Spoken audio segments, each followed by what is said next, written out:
करता करामात।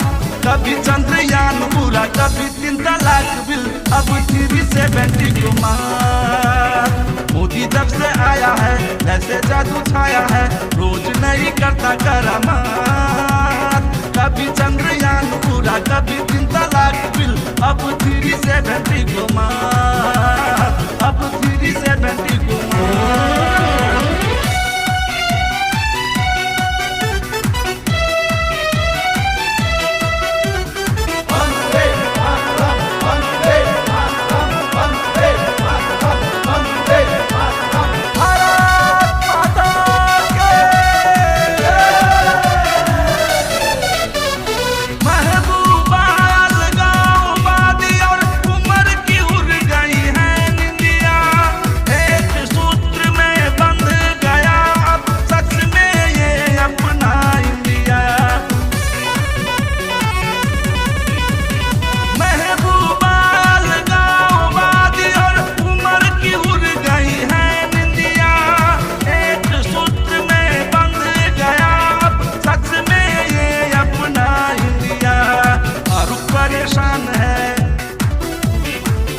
पाकिस्तान है फारूक परेशान है, आपा पाकिस्तान है, जान गया अपनी औकात।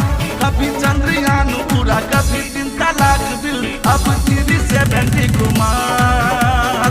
मोदी जब से आया है जैसे जादू छाया है, रोज नहीं करता करामात। कभी चंद्रयान पूरा, कभी 3 तलाक बिल, अब 370 को मार, अब 370 को मार।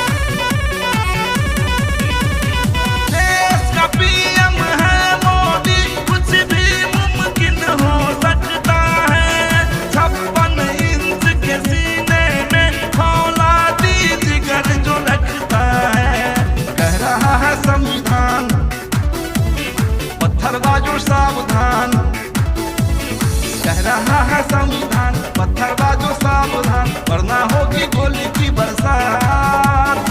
कभी चंद्रयान पूरा, कभी 3 तलाक बिल, अब 370 को मार।